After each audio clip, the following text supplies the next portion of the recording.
All right, and of course we continue then with Nelson Mandela commemorations, and of course, as earlier said, he didn't just change the face of leadership in our country, but became the country's first black leader, also breaking that fashion protocol of the world with his trademark Madiba shirts. We have the man who designed those shirts in studio with us, and my co-host Richard, Cyril and Ty sitting down with him. Let's listen in on that conversation.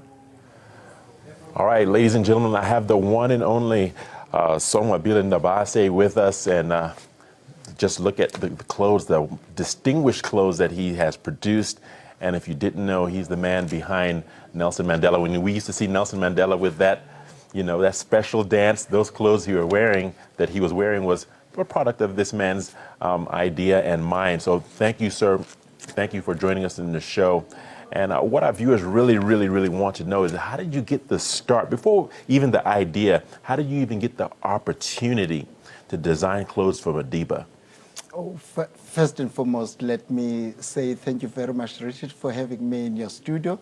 And to answer your question, I have known that actually before he was released, just only to know him as Nelson Mandela, whom we were used to sing upon his name, say, bring back Nelson Mandela, bring him back home to Soweto. We want to see him dancing, walking down the street of Soweto. And then after that, I used, at that time, before he was released, to work and being a young lion at the time in our struggle with Umama Unomzamo Winifred Mandela, who is late as well, Mama Winnie, may her soul rest in peace. So I used then at that time to be very close with the family. And then when Tata was released, then I was introduced to him immediately by the family that I am this particular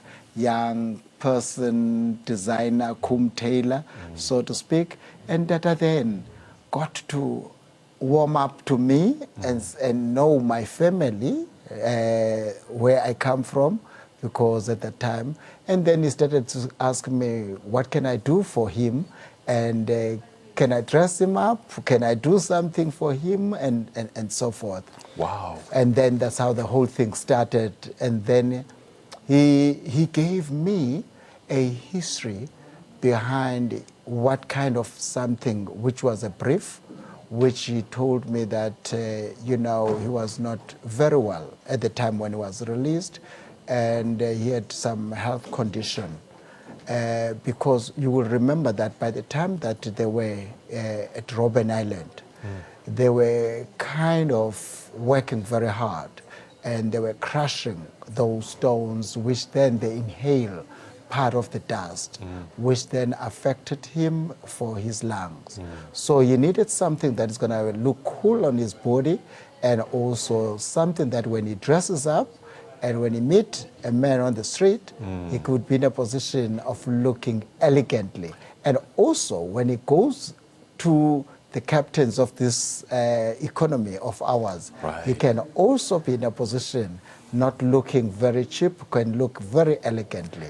And that's how the whole story started. It's amazing. Before I get into the pressure of actually coming up with something that he liked, I have to backtrack to what you said about him, being in public with leaders of the world. What do you make of African leaders, their dress code, and do you think African leaders should take their traditional wear to the White House? Because I see that a lot of our leaders are hooked on the suit and tie. Don't you think they would be more distinguished and more representative of their culture if they took their cultural garb to important meetings like the White House? Well, to answer you, Dave, on that, yes, there are quite a number of leaders who are actually taking their gap into all those particular places.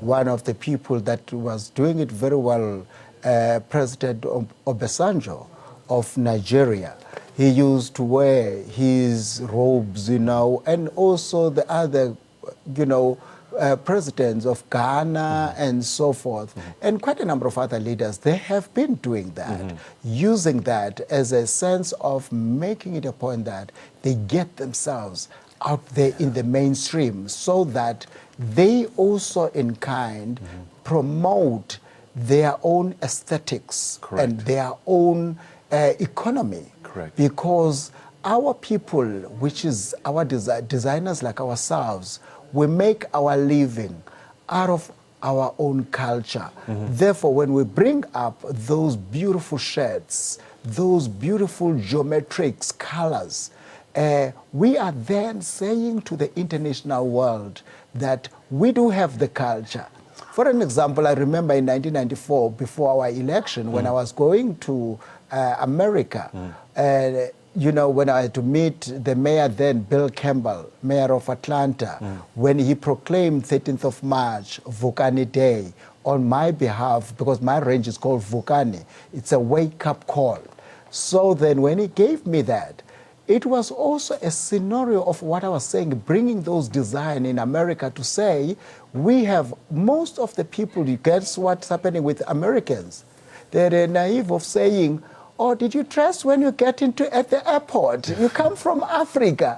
So you know that kind of a thing, because people do not understand that Africa as well dresses up, especially for South Africa. South Africa is more European in terms of its own dressing. That brings me to my next question. When you were tasked with designing something for Madiba, did you somehow struggle which culture you should somehow integrate or put into the design? What were you thinking when you were coming up with this magnificent product and design, because it is magnificent? Definitely it is. What then happened at the time when Tata actually gave me the brief, I had so much ideas that were running through me. But then at that moment, you know, when God speaks, you must listen. Then I hear a silent voice that was saying, you know what, get into those kind of prints that you know they have got a story to tell. And then after that, to give it to, I thought as well when I was doing this for Utata was a scenario of a once-off kind of something. He just only wanted something that is casual. Yes. When then he will be going to dress other prominent people, it won't be a situation of him having to dress in those various shirts. But guess what?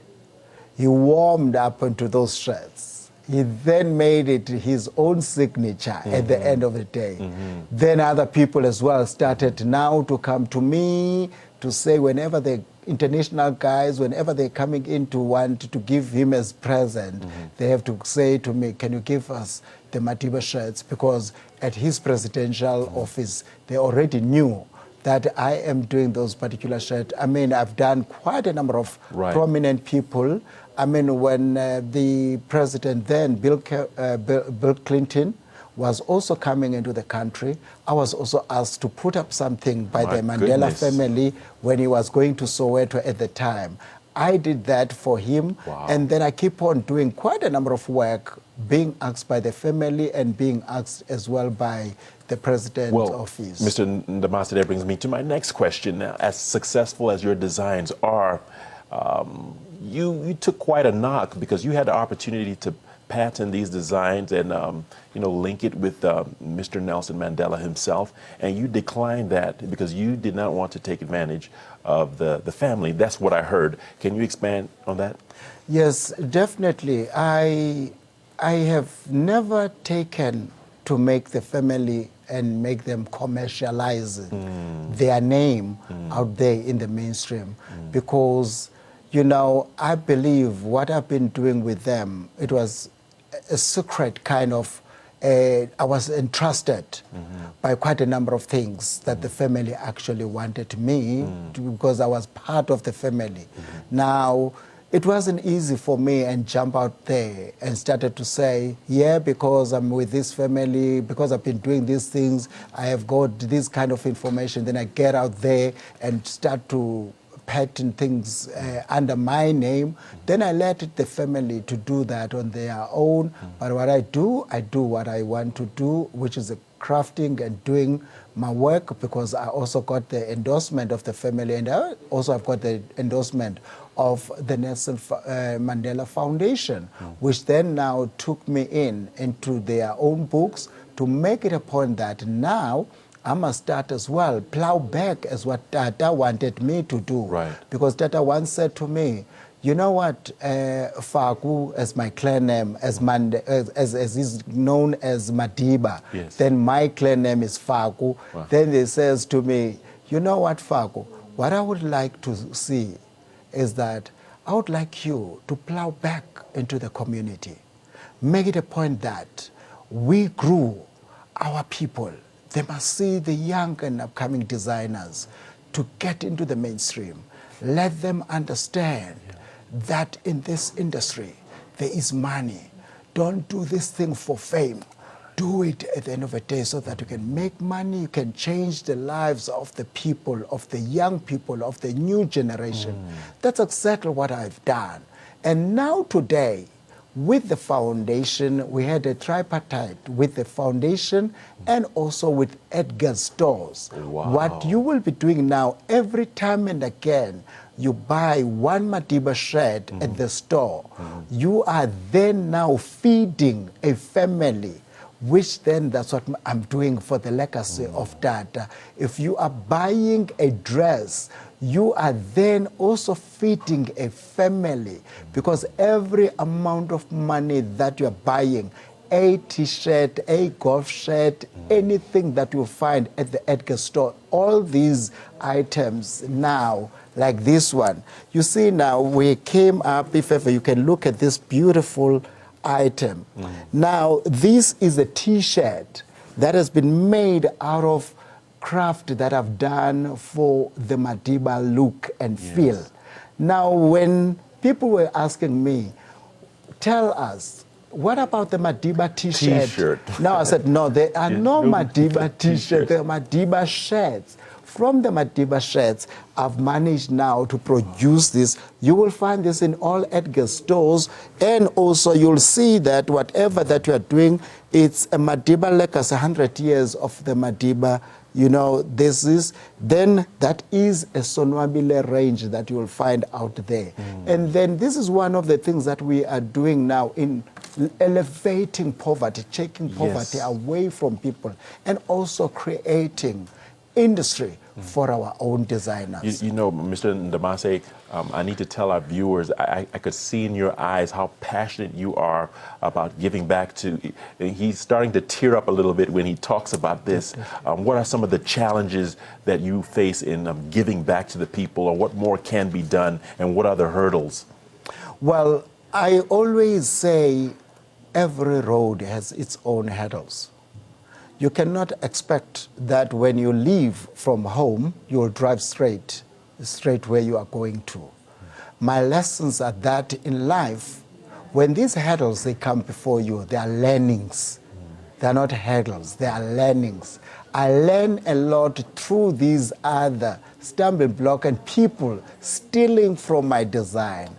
People having to take what I have been given. What does that feel like? What does that feel like when you see people stealing from you, and in terms of the design and getting credit when you know you're actually the originator and the architect of this design? Well, I get so warmed up because it tells me I'm doing something good. And at the end of the day, it makes me to become more innovative. How did I came up with the t-shirts? It was because I found that the shirts, they've overstayed for too long, but young people as well, they want to come. They want to warm up into the Madiba era. Therefore, I said, this is the way to go. Well, and Madiba shirt are here to stay. Mr. And Ndamase, the Madiba golf shirt will be here as well. Thank you so. Oh, the golf shirt! I can't wait. I can't wait for that. Golf is big around the world. Can you imagine them wearing Madiba golf shirts? Here it is. Here it is. Yeah, here it is. Okay, Mr. Ndamase, now how many of these shirts are you leaving with me this morning? There you go. All right, we'll leave it here. It's been an absolute blessing talking to you, and I hope to see you real soon, sir. Thank you for blessing us with your presence. Thank you so very much. Thank you very much for having me. We are also having a show in Pretoria celebrating on the 21st. You will see the evolution of the Madiba shirts all of them, 100 of them, come into the show at the Freedom Park. All right. We will all be there. All right, that'll be excellent. All right, Flo, it's right back to you.